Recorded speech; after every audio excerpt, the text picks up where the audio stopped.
할렐루야, 반갑습니다. 지금부터 2025년 3월 23일 예배를 함께 드리겠습니다. 함께 봉독하실 하나님 말씀 창세기 20장 1절로 8절까지 말씀을 교독하겠습니다. 아브라함이 거기서 남방으로 이사하여 가데스와 술 사이 그랄에 우거하며 그 아내 사라를 자기 누이라 하였으므로 그랄 왕 아비멜렉이 보내어 사라를 취하였더니 그 밤에 하나님이 아비멜렉에게 현몽하시고 그에게 이르시되 내가 취한 이 여인을 인하여 내가 죽으리니 그가 남의 아내임이니라. 아비멜렉이 그 여인을 가까이 아니한 고로 그가 대답하되 주여 주께서 의로운 백성도 멸하시나이까. 그가 나더러 이는 내 누이라고 하지 아니하였나이까. 그 여인도 그는 내 오라비라 하였사오니 나는 온전한 마음과 깨끗한 손으로 이렇게 하였나이다. 하나님이 꿈에 또 그에게 이르시되 내가 온전한 마음으로 이렇게 한 줄을 나도 알았으므로 너를 막아 내게 범죄하지 않게 하였나니 여인에게 가까이 못하게 함이 이 까닭이니라. 이제 그 사람의 아내를 돌려보내라. 그는 선지자라. 그가 너를 위하여 기도하리니 내가 살려니와 내가 돌려보내지 않으면 너와 내게 속한 자가 다 정령 죽을 줄 알지니라. 아비멜렉이 그 아침에 일찍이 일어나 모든 신복을 불러 그 일을 다 말하여 들리매 그 사람들이 심히 두려워하였더라. 아멘. 할렐루야. 자, 우리 교회는 2025년도 그래도 감사, 그럼에도 감사하라 라는 슬로건으로 하나님 말씀을 함께 나누고 있습니다. 자, 오늘은 그 13번째 시간으로 믿음의 조상으로 자라게 하심 감사라는 제목으로 하나님 말씀을 함께 나누겠습니다. 자, 믿음이 자란다라는 것. 우리 하나님이 우리에게 원하시는 것은 믿음을 가져라. 믿음 있는 자를 찾으신다라는 것이겠죠. 그렇지만 믿음 있는 자를 찾는다. 혹은 믿음이 있으라라고 하지만 우리가 믿음을 갖는다는 것. 하나님이 원하시는, 하나님이 바라시는 그 믿음을 갖는다는 건 무엇인가? 또 하나님이 우리에게 믿음을 요구하신다 하실 때 어떠한 믿음을 원하시는가라는 것을 우리는 알아볼 필요가 있습니다. 가장 기본적인 존재, 하나님이 원하시는 믿음, 하나님이 찾으시는 믿음, 하나님이 기뻐하시는 그 믿음은 과연 무엇인가? 어떤 것을 믿음이라고 하는가? 자, 이 믿음이라는 것을 말하기 전에 가장 기본적인 존재는 하나님은 변하지 않는, 영원토록 변치 않는 전능자이시다. 유일신이시다. 라고 하는 것이 바로 우리 믿음입니다. 하나님이 변하지 않으신다는 것. 시간에 따라, 환경에 따라, 장소에 따라 하나님은 결단코 변함없는 유일하신 분이라는 것. 그것이 바로 우리가 가져야 될 믿음이겠죠. 야고보서 1장 17절은 이와 같이 얘기합니다. 각양 좋은 은사와 온전한 선물이 다 위로부터 빛들의 아버지께로서 내려오나니 그는 변함도 없으시고 회전하는 그림자도 없으시니라 라고 말하고 있어요. 그러니까 하나님은 변함이 없다. 하나님은 회전하는 그림자가 없다. 그러니까 해가 떠서 동에서 서로 질 때 해가 지나가는 모양에 따라서 그 길에 따라서 그림자 역시도 해가 동쪽에 있을 때는 서쪽으로 그림자가 있고 또 해가 중천에 들 때는 서쪽에 있던 그림자가 또 우리 뒤쪽으로 또 해가 서쪽으로 질 때는 그 그림자가 동쪽으로 길게 드리우겠죠. 근데 하나님은 회전하는 그림자가 없다라는 건 뭡니까? 환경에 따라서 여건에 따라서 하나님은 변하지 않으신다라는 얘기입니다.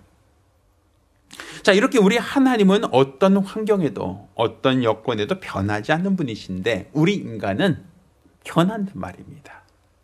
우리 육체가 태어날 때의 모습과 지금의 모습이 다르고 앞으로 10년 혹은 20년, 30년 후에 우리 모습은 예전과 달라질 겁니다.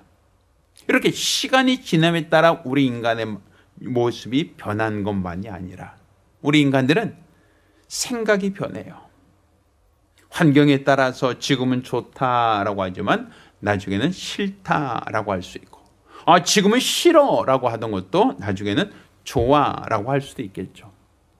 사람들은 늘 변해요. 환경에 따라, 상황에 따라, 온도에 따라, 또 여건에 따라, 환경에 따라 우리는 수시로 변하고 변해갑니다.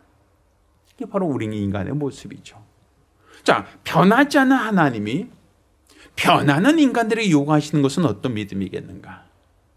우리 인간은 어쩔 수 없이 변하니까 나는 원래 변할 수밖에 없어. 그러니 하나님께 대한 믿음도 나는 변해야 되는 것이 정상이야 라고 한다면 그건 하나님이 원하시는 믿음이 아닙니다.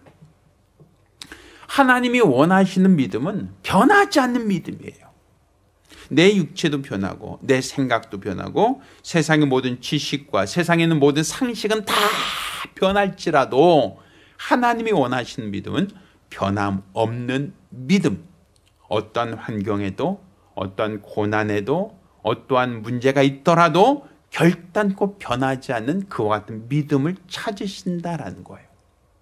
그러니까 우리가 순교자라는 사람들을 우리가 하나님 나라에서 하나님이 그들의 눈을 닦아주시고 그들의 피에 보응을 하실 것이다. 그들에게 상 주실 것이다 라는 걸 우리가 알죠. 자, 하나님이 왜 순교자들에게 상을 주신다고 하는가? 왜 그 핏값을 보상하겠다고 하시는가? 그 이유가 뭡니까? 내가 좋을 때만 하나님을 잘 섬긴 게 아니라 나에게 고난이 오고 핍박이 오고 환난이 오고 심지어는 내가 가진 모든 것, 내 목숨까지도 내놓아야 할 만큼 위기가 찾아와도 그 믿음이 끝까지 변하지 않았던 사람들. 그 사람을 우리는 순교자라 말할 수 있지 않겠습니까? 이렇게 우리 하나님은 변하지 않기 때문에 우리 믿음도 우리는 변할지라도 하나님이 주신 믿음만큼은 변하지 않기를 원하신다라는 겁니다. 그러면 우리 믿음이 변하지 않기 위해서는 어찌 해야 되겠는가? 예수님께서 잡히신다고 할 때 저희들이 얘기합니다. 결국 그럴 수 없습니다. 우리가 주를 지키겠습니다. 절대 주를 버리지 않겠습니다. 라고 다짐을 하죠. 배신하지 않겠다고 다짐도 하고 맹세도 합니다. 그렇지만 예수님이 잡혀가시던 날 제자들은 다 뿔뿔이 흩어졌습니다. 베드로가 예수를 따라가죠. 그렇지만 그 여종 하나가 너도 저와 한 패냐? 라고 물어볼 때 아니요. 난 주를 알지 못합니다. 저와 무관합니다. 라고 부인하지 않습니까? 이렇게 사람들은 좋을 때와 나쁠 때 또 위기가 처했을 때 늘상 우리는 갈등을 하고 그 환경에 맞춰서 적절히 변한단 말입니다. 그러니 우리 하나님께서 우리에게 요구하신 믿음은 어떤 믿음이겠어요? 환경에 따라 적당히 타협하고 적당히 변하는 믿음이겠습니까? 아니면 어떤 환경에도 어떤 고난에도 변하지 않는 믿음을 원하시겠습니까? 분명 하나님 변치 않는 믿음을 원하실 겁니다. 이는 하나님이 변하지 않으니 하나님과의 관계도 변하지 않기를 원한다는 것이겠죠. 그러면 하나님과의 관계가 변하지 않기 위해서 하나님과의 믿음이 변치 않기 위해서는 어떻게 되는가? 베드로처럼 내 신념만으로 내 각오와 결심만으로는 변하지 않는 우리 인간이 변치 않는 그 능력이 없단 말입니다. 그래서 우리 하나님은 말씀을 주사 그 말씀에 기초한 믿음을 요구하시는 겁니다. 왜? 하나님 말씀이 변하지 않으니 그 위에 너희 믿음을 건축하라는 거예요. 마치 모래 위에 세운 집과 반석 위에 세운 집처럼 모래는 바람이 불거나 비가 내리면 쓸려 내려갑니다. 변합니다. 지형이 변하죠. 그 위에 집을 세우면 모래가 휩쓸려 갈 때 그 집도 무너진다. 반면 반석 위에 세운 집은 비가 오거나 바람이 불어도 큰 반석이 날아가지 않고 물에 휩쓸려 떠내려가지 않죠.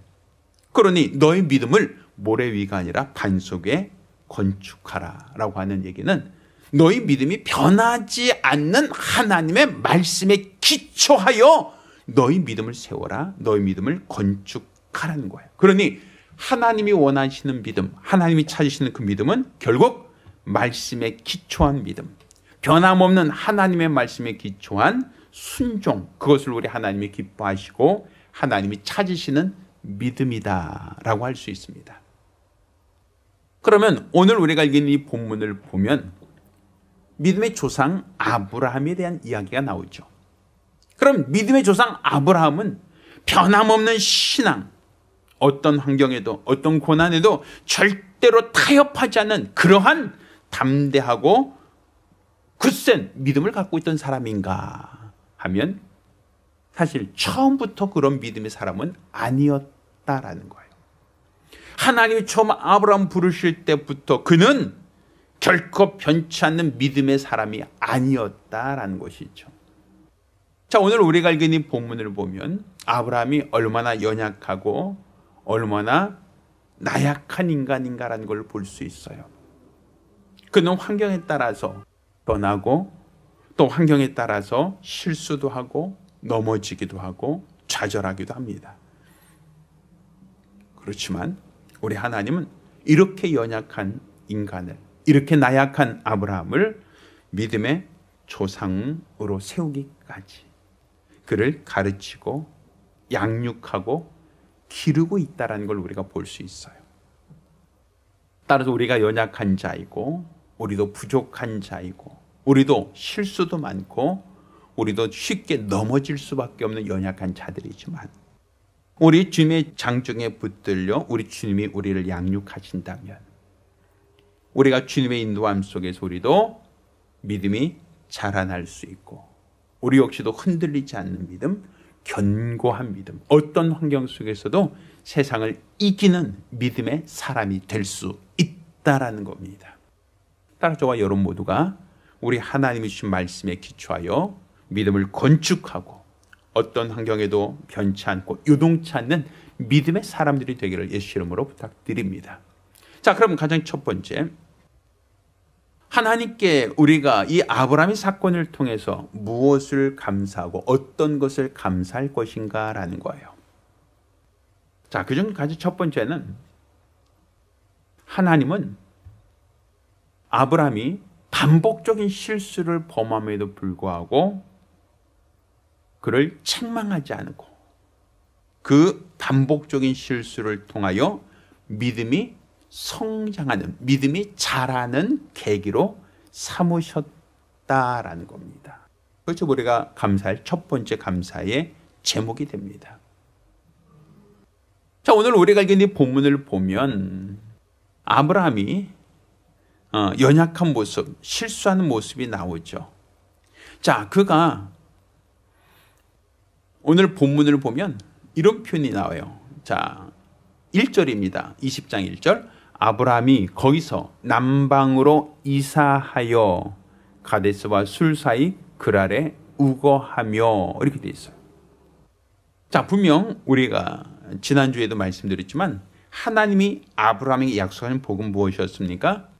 내가 너에게 지시할 땅으로 가라. 그럼 내가 너와 내 자손에게 복을 주겠고 너로 복의 근원이 되게 하겠다라는 약속이었죠. 창세기 12장 2절, 3절에 말씀하고 있어요. 분명 하나님은 내가 너에게 지시할 땅으로 가라. 내가 너에게 복을 주겠다고 약속하셨어요. 그런데 아브라함은 하나님이 지시한 땅에 거하며 양을 치다가 오늘 보면 거기서 어디로? 남방으로 뭐 했다고요? 이사하였다라고 되어 있단 말이에요. 약속의 땅에 머물지 않아요. 하나님은 내가 너에게 지시할 땅으로 가면 내가 너에게 복을 주겠다고 하시는데 그 땅에 머물려고 하지 않아요. 이사한단 말이에요. 그러니까 이 아브라함이 이렇게 이번에 남방으로 이사했던 이 사건은 예전에 아주 유사한 사건이 있었죠. 창세기 12장 보면 아브라함이 그 하나님의 약속의 땅, 가나안 땅에 와서 하나님께 번제 제사를 드리고 그 땅을 거하다가 점점 남방으로 내려가다가 결국 기근을 만나 애굽으로 내려갔었다. 그 이야기가 있죠. 그런데 여기서도 보니까 하나님이 지시한 땅에 머물지 못하고 점점 거기서 남방으로 이사하여 가데스와 술 사이 그랄에 거하였다라고 되어 있단 말입니다. 그러니까 사실 어떻게 본다면 아브라함은 남쪽으로 내려가면 안 되는구나. 하나님이 지시한 땅에 있을 때, 거기 머물고 있을 때 하나님이 우리에게 복을 주시는구나. 이런 믿음, 이러한 확신, 이런 경험이 있단 말입니다. 그런데 분명 하나님이 지시한 땅에 있어야 내가 너에게 복을 주겠다는 약속을 받았음에도 불구하고 환경에 따라서 점점 남방으로 갔다. 거기서 아내를 잃을 뻔한 위기가 있었다. 그런데 또다시 남방으로 이사하였다라고 창세기 20장 1절에는 기록하고 있단 말이에요. 왜 성경은 이것을 주목하여 기록하고 있는가? 아브라함이 위기를 당했다. 또 이 그랄에 거하였다 할 때 그 그랄에서 어떤 사건이 생깁니까? 그랄 왕 아비멜렉이 사라를 취하려고 하는, 자기 아내를 빼앗길 것 같은 위기를 또다시 당해요. 한 번이면 실수라고 얘기할 수 있어요. 그런데 그 실수가 계속 똑같이 반복된다면 그건 실수가 아니라 실력이에요. 내가 여기까지인지 몰랐어요. 점점 남방으로 가다 애굽까지 내려갔네요. 큰일 날 뻔했어요. 그럼 다시는 글로 가지 말아야지. 우리 그러잖아요. 어떤 아이가 주전자를 만지다가 손을 한번 크게 대잖아요. 그러면 뜨거운 거 잘 안 만지려고 그래요. 무서워요. 왜? 한번 내가 호되게 화상을 입어본 경험이 있기 때문에 뜨거운 거 잘 안 만지려고 그러죠. 어떤 내가 높은 데서 떨어졌다고 해봅시다. 그럼 그런 경험이 있어 다쳐본 경험이 있으면 높은 데 가려고 하잖아요. 고수공포증이라고 그러죠. 무서워요. 겁을 내요. 또 떨어질까 봐. 마찬가지잖아요. 아브라함도 점점 남방으로 가다가 애굽까지 내려가 아내를 빼앗길 위기에 처해 있었는데, 그런데 하나님의 도움으로 거기서 무사히 잘 빠져나왔던 경험이 있어요. 그런데 또다시 점점 남방으로 이사하여 가데스와 술 사이 그랄에 우거하였다. 남방으로 내려간단 말이에요. 그러다 거기 똑같이 아내를 빼앗길 위기에 처하게 되는 겁니다. 그러니까 우리 인간이 이렇게 변해요. 환경에 따라서 적당히 타협하고 환경에 따라 적당히 뒷걸음치신단 말이에요. 그렇지만 우리 하나님은 그러한 반복적인 실수를 하고 있는 이 아브라함, 반복적으로 잘못하고 있는 이 아브라함을 하나님은 긍휼히 여기셨고 그를 책망하거나 그를 탓하지 않죠. 오히려 그가 그 위기 속에서도 믿음이 자랄 수 있도록, 그 같은 위기를 통하여 그 믿음이 성장할 수 있도록 하나님이 배려하시더라는 겁니다. 그러니 우리가 쓰러지고 우리도 종종 넘어지고 우리도 휘자잘하고 또 혹은 절망하곤 합니다. 그렇지만 이와 같이 연약한 우리들의 모습이 우리 주님 앞에서 온전히 발견될 수 있도록 우리 하나님 앞에 충성된 자로 발견되기를 원합니다. 비록 쓰러지지만 넘어지지만 우리 하나님의 거룩한 말씀 안에 다시금 굳게 설 수 있는 성도들이 되기를 예수 이름으로 부탁드립니다. 할렐루야. 자, 두 번째 우리가 감사할 수 있는 감사의 조건, 감사의 이유가 있습니다. 자, 이 감사는 하나님께서 아브라함을 그 고난에서 건져내시는 그 방법을 보면 성경에 하나의 사이클이 있다는 걸 볼 수 있어요. 하나님이 일하시는 사이클. 우리 믿음을 성장시키는 하나의 사이클이 있다는 것이죠. 자, 그 사이클이 무엇인가 하면, 자, 가장 먼저 하나님은 창세기 12장에 아브라함에게 복을 약속하시죠. 야, 내가 너에게 복을 주겠다. 또 본토 지척 아비 집을 떠나 내가 너의 지시한 땅으로 가면 내가 너에게 복 줄게 하고 하나님은 가장 먼저 복을 약속하셨습니다. 자, 그런데 그 땅에 기근이 심함으로 말미암아 점점 남쪽으로 이동하더라. 그 땅에서 남쪽으로 이사하였더라.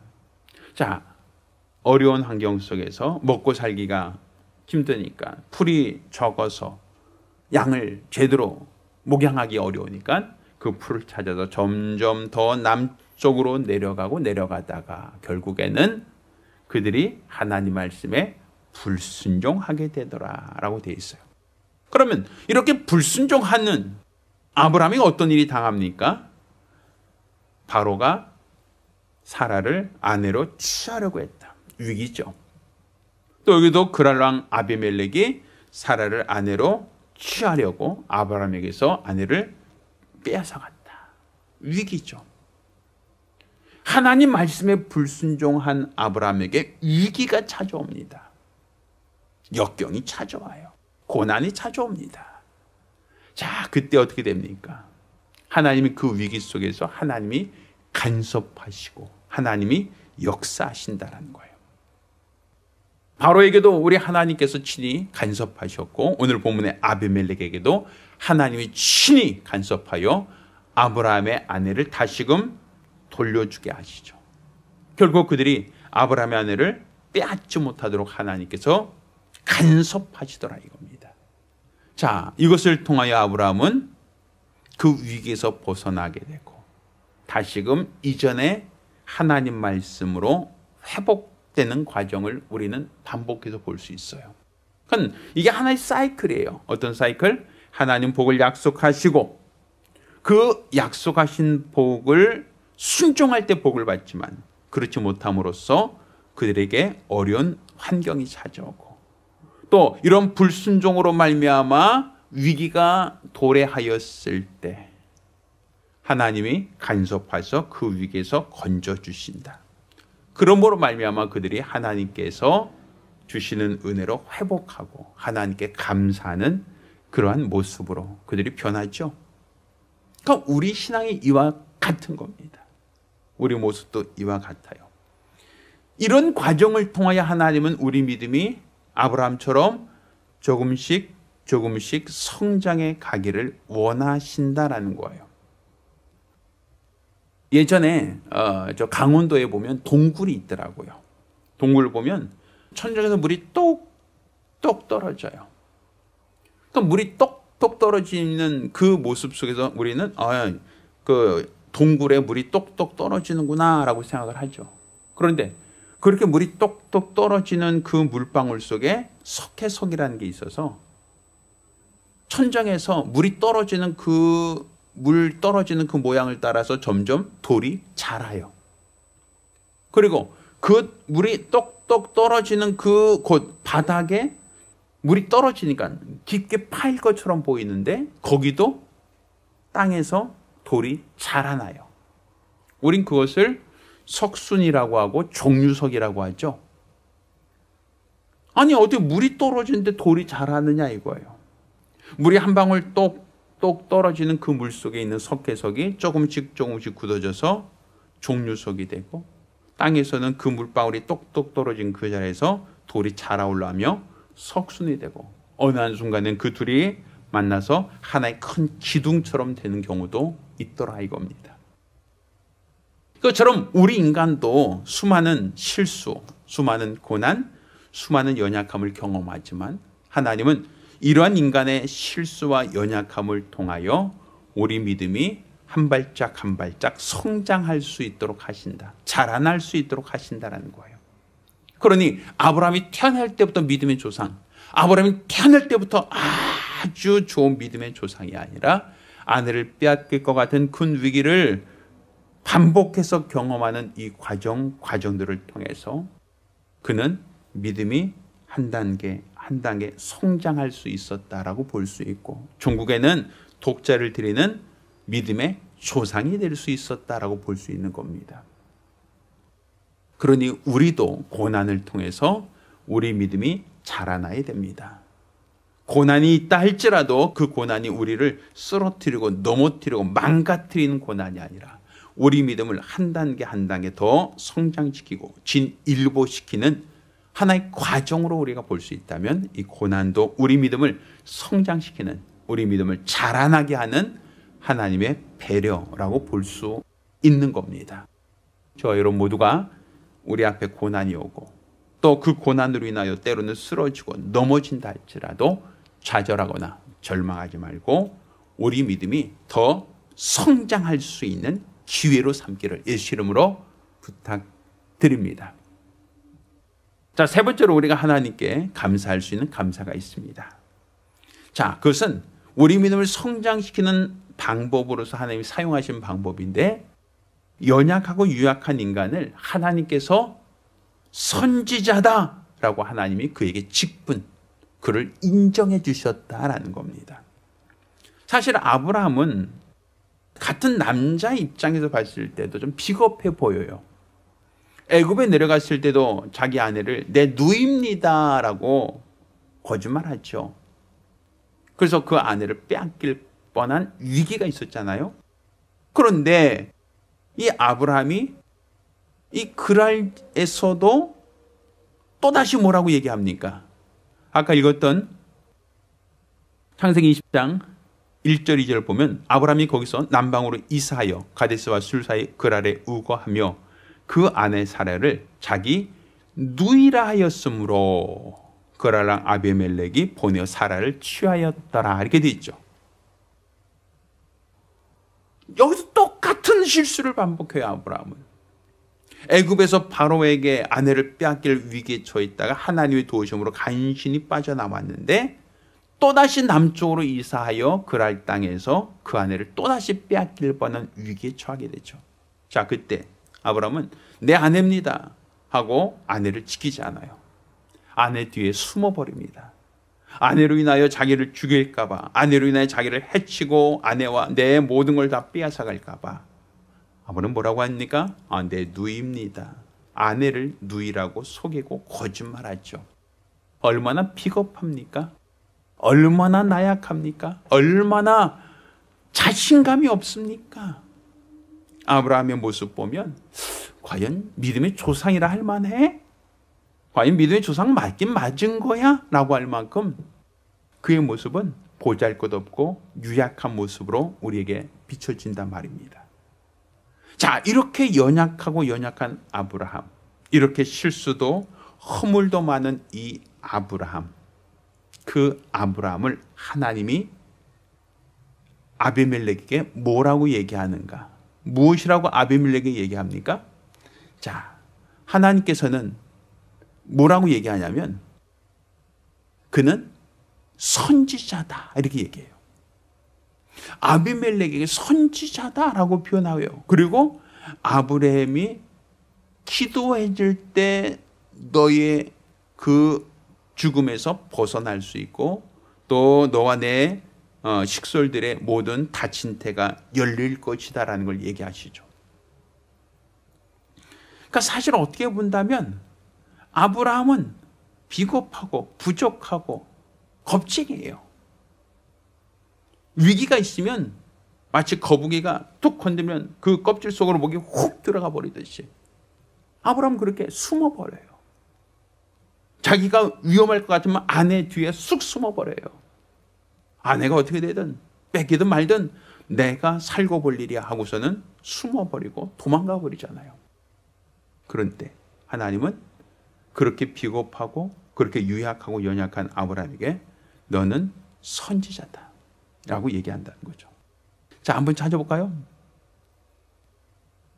자, 아까 읽었던 창세기 20장 7절 말씀입니다. 이제 그 사람의 아내를 돌려보내라. 그는 선지자라. 그가 너를 위하여 기도하리니 내가 살려니와 내가 돌려보내지 않으면 너와 내게 속한 자가 다 정령 죽을 줄 알지니라. 아비멜렉이 그 아침에 일찍 일어나 모든 신복을 불러 그 일을 다 말해 들리매 그 사람들이 심히 두려워하였더라. 이렇게 되어 있죠. 하나님께서 아브라함 뭐라고 해요? 그는 선지자다라고 표현하고 있어요. 그는 겁쟁이다. 그는 비겁한 놈이다 라고 말하지 않아요. 자기 아내 뒤에 숨어버리는 놈이다. 자기 죽을까 봐 아내를 팔아먹는 놈이다 라고 표현하지 않아요. 그는 선지자다. 그러니 그가 너를 위하여 기도하지 않으면 정녕 다 죽을 것이다 라고 얘기하죠. 그러니까 아비멜렉과 그 모든 식솔들이 무서워하고 두려워합니다. 아브라함같이 연약하고 아브라함같이 비겁하고 아브라함처럼 나약한 그 사람이 손자라고 하니까 모두 다 그에게 기도해달라고 요청하죠. 왜? 내가 죽지 않으려면 나에게 기도해 주세요 라고 그를 간청하게 되죠. 그건 하나님께서 어떻게 사용하십니까? 아브라함에게 야 이놈아 좀 정신 좀 차려라. 야 너 네 아내 하나 못 지키냐? 야 그 아내 뒤에 숨어서 꽁무니에 숨어서 내 아내가 아니라 누이입니다 라고 한 비겁하고 또 모질이처럼 뭔가 덜 떨어진 모습으로 보여주는 그 아브라함. 근데 하나님은 아브라함을 책망하거나 탓하지 않죠. 아브라함은 선지자다. 그가 너를 위해 기도해야 너희가 살 것이다. 만약 그가 기도하지 않으면 정녕 너희가 다 죽을 것이다. 결국 아브라함의 기도로 말미암아 아비멜렉과 그 모든 식솔이 살아났다라고 말하고 있어요. 하나님이 말씀하신 대로 아브라함을 사용하신 겁니다. 아브라함의 기도를 들어 응답하신 겁니다. 그러니 우리 하나님은 어떤 사람을 사용하세요? 강하고 능한 사람이 아니죠. 어리석은 사람, 약한 사람, 음벌 없는 사람을 사용하신다라고 하지 않습니까? 그러니까 하나님이 사용하신 사람은 모든 것이 처음부터 다 잘 가져진 강하고 능한 사람이 아니라 이렇게 부족하고 이렇게 연약하고 이렇게 쓰러지고 이렇게 쉽게 좌절하는 겁장이 하나님은 그와 같은 자를 들어서 사용하시고 하나님 나라에 합당한 자로 그의 믿음을 자라게 하신다라는 겁니다. 그러니 우리가 지금은 부족하고 지금은 연약하고 지금은 믿음이 나약하다 할지라도 우리 하나님의 손에 붙들려 하나님의 도우심과 인도 속에 우리 믿음이 날마다 성장하는 날마다 자라나는 성도가 되시기를 예수 이름으로 부탁드립니다. 자, 마지막으로 우리가 우리 하나님께 대한 감사 또 감사할 수 있는 이유가 있죠. 그것은 최종적으로 하나님께서 아브라함이 약속하신 그 약속은 변하지 않았다는 거예요. 아브라함은 변했지만 아브라함은 하나님 말씀에 불순종하여 또다시 남쪽으로 이동하였지만 하나님은 자신의 약속을 변하지 않았다라는 거예요. 그 약속이 변치 않았다는 건 뭡니까? 내가 너에게 지시할 땅으로 가라. 그럼 내가 너에게 복을 주겠다. 너로 복의 근원이 되게 하겠다라는 그 약속의 말씀은 아브라함이 남쪽으로 내려갔어도 아브라함이 또 실수하여 아내를 빼앗길 큰 위기에 처해 있었다 할지라도 하나님 다시금 그를 돌이키사 하나님이 약속하신 땅 가나안 땅에 우거하게 하신다라는 것이고 또 그 땅에 우거하며 그가 하나님과의 관계를 다시금 회복할 수 있는 믿음 안에 설 수 있는 기회를 더하여 주신다라는 걸 우리가 알아야 됩니다. 그러니 지금 우리가 하고 있는 이 믿음은 하나님께서 아브라함을 복의 근원으로 세우셨다라는 거예요. 그래서 아비멜렉이 아브라함에게 복을 빌 때 하나님은 아브라함으로 인하여 아비멜렉과 그 모든 식솔들에게 복을 주셨다라고 얘기하는 겁니다. 아비멜렉이 아브라함의 아내를 빼앗으려고 할 때는 그에게 위기가 찾아왔고 죽을 위기험에 처하게 되었지만 그렇지만 그 아내를 돌려줄 뿐더러 그에게 풍성히 살해하고 아브라함에게 축복을 할 때 그가 살고 그의 식솔 모두가 생명을 보존할 수 있었다라는 겁니다. 그러니까 아브라함이 연약해도 아브라함은 부족해도 아브라함은 늘 쓰러지고 넘어지는 실수투성이 인간이라 할지라도 하나님이 그를 복의 근원 되게 하겠다라고 약속하셨으니 아브라함을 축복하는 자는 하나님이 축복을 내리시고 아브라함을 저주하는 자, 아브라함이 그들을 빼앗으려고 하는 자는 하나님이 그들도 저주하신다라는 걸 우리는 볼 수 있습니다. 따라 저와 여러분 모두가 우리 하나님을 더 밝히 알기 원합니다. 이렇게 연약한 자, 이렇게 나약한 자, 환경에 따라 변하기도 하고 위기가 있을 때 돌변하는 이렇게 나약하고 연약한 자를 하나님이 들어 사용하신다라는 것. 또 이러한 모습을 통하여 우리가 하나님이 우리의 믿음을 자라게 하시는 분이시라는 걸 우리가 알 수 있다면 고난이 왔을 때, 어려움이 찾아왔을 때 또 그 어려움으로 말미암아 내가 쓰러지고 넘어져 무릎이 까지고 고통스러울 때라 할지라도 우리 하나님이 나를 붙드신다, 나를 도우신다. 내가 주님의 약속대로 살아가고자 한다면 하나님 나에게 복을 더하실 것이다 라고 하는 걸 믿고 우리 믿음이 날마다 조금씩 성장해 가시기를 예수 이름으로 부탁드립니다. 할렐루야. 기도하겠습니다. 하나님, 우리 하나님이 원하시는 믿음은 하나님이 변치 아니하시는 것처럼 우리 믿음도 환경에 따라 여건에 따라 변치 않는 거룩한 믿음을 하나님이 선호하시오니 우리가 이와 같은 하나님의 말씀에 기초한 믿음을 갖게 도와 주시옵소서. 우리 안에 우리 하나님 말씀이 있게 하시고 또 명하신 말씀에 순종함으로 하나님이 일하시는 거룩한 증거와 능력을 볼 수 있도록 도와 주시옵소서. 온전한 믿음과 마음과 열심으로 우리 주 앞에 붙들려 귀하게 쓰임받고 사용되어지기를 원하오니 역사하여 주시옵소서. 우리 하나님께서 우리를 붙들어 주사 우리도 실수도 하고 우리도 넘어지기도 하고 우리도 좌절과 절망을 하지만 우리 하나님의 말씀을 듣고 깨닫고 변화되어 우리 주 예수로 말미암아 날마다 이기며 나아갈 수 있도록 도와주시고 성령께서 이끄시는 거룩한 예수의 사람들로 사용될 수 있도록 도와주시옵소서. 온전한 믿음과 마음과 열심으로 우리 주 앞에 붙들려 귀하게 쓰임받고 사용되어지기를 원하오니 역사하여 주시옵소서. 살아계신 우리 주 예수 이름으로 기도드렸습니다. 아멘. 이제는 우리 주 예수 그리스도의 은혜와 아버지 하나님의 극진하신 사랑과 보이사 성령님의 교통하시고 역사하심이 오늘과 같이 주의 거룩한 뜻을 쫓아 일평생 믿음으로 살기로 결심한 우리 모든 성도들과 가정들 위해 이제로부터 영까지 함께 있을지어다. 아멘.